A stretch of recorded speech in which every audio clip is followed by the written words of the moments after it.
Hey everyone, this is Carla or Jenkins, and I would like to welcome everyone, both live and replay viewers, for watching my video.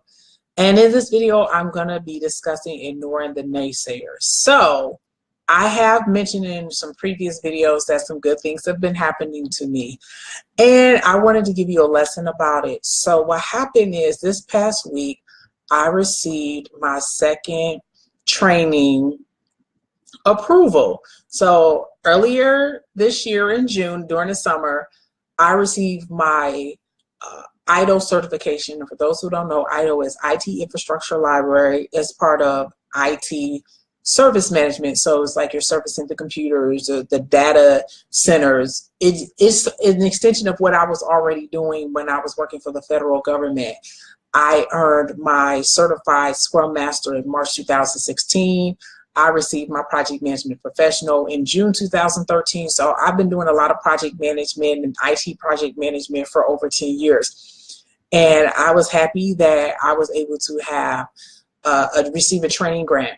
But someone told me that in the 7 to 10 years that he worked there, that he never saw anybody get more than one. Now, mind you, I didn't use up all of the money that's allotted. It's like a block grant, and every single person gets up to a certain amount.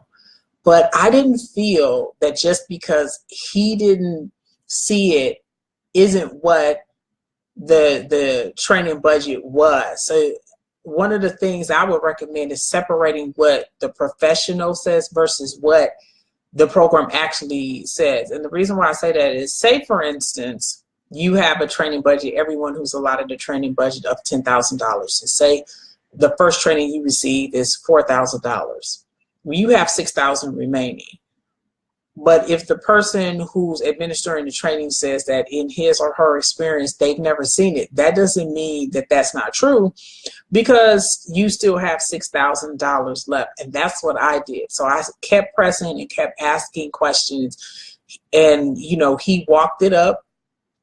And I went to a career fair, a clear career fair, because I have a public trust, government clearance, and I learned that one of the largest security related certifications. So I asked people who actually took it, and you know, that's what a lot of people were saying about IT. So I made a decision at like 2 o'clock in the morning just to type up a justification. And what I said was, the same place that I received my IDO, they also offer this certification. And I said that in my justification that it would be good to get it there. They already have it. I've already passed the IDO the first time. That's the desired result. And if you allow me to have the second one, then that will be another desired result.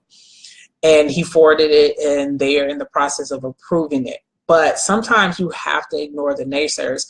And sometimes the naysayers are the professionals and people who know more than you do. But sometimes you have to separate what professional knowledge is versus what it says on paper. And as I mentioned before, if the training budget is $10,000 and you only use $4,000 for that year, you still have $6,000 remaining. So even though the training administrator or the person who's responsible doesn't think that, that doesn't mean that that's necessarily so, because you have a right to use the remaining $6,000. Another thing that I would mention about it is follow up. So for instance, I met with the person this Monday.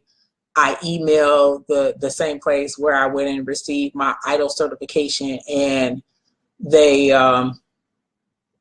I followed up with a phone call. So I emailed the person, but then I followed up. I got her and I talked about it. She verbally said that I was suitable and she approved me for the class. Now that's important because I'm in DC, but because I'm going through a third party person who's paying for my training, I need authorization or suitability to say, okay, you're suitable to sit for that. So I followed up the next day. I sent my resume and all of my certifications, because as I mentioned earlier in this video, I have a certified Scrum Master, which is Agile project management, and Agile and Scrum originated in information technology sector. I also have received my IDO certification from this training provider, And along with my resume and my college transcripts, I said that this was the application package that proved that I am suitable to sit for this training because it's an extension of IT service management, IT project management, and she agreed. So I followed up this past Tuesday, you know, with an email, but also with a phone call.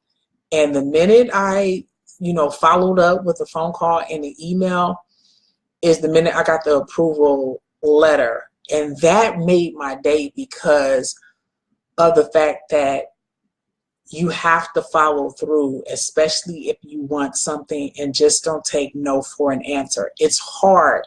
And I'm not going to say it's easy, especially when, as I mentioned before, the professionals, the people you have to go to get the service, to get the things, think that because they've been doing it more, they have more knowledge than you are, that they know what your best interests are.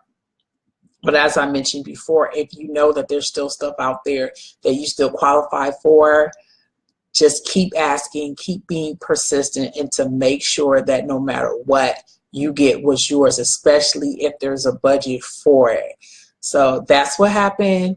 I can't provide all the details yet, but I am very happy that I took the initiative. I didn't take no for an answer, and I was able to separate people with professional knowledge versus what was actually on the balance sheet and what the organization has said.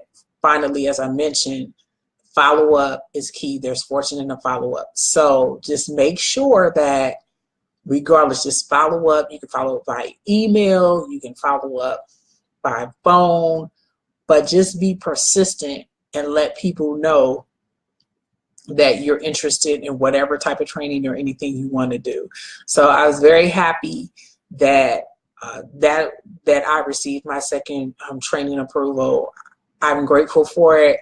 And in a way, I've exceeded my 2017 goal, because originally, from what I was told, I was only supposed to qualify for one, and I wanted to receive my IDOL certification since last year in 2016. I got it paid in 2017, but I'm very happy that, as I mentioned before, I ignored the naysayer and I was able to get a second one. So this is Carla Jenkins. I would like to thank everyone for taking out the time to watch my video, be it live or the replay. I wish you a happy and productive weekend. And remember, ignore the naysayers. Have a great day.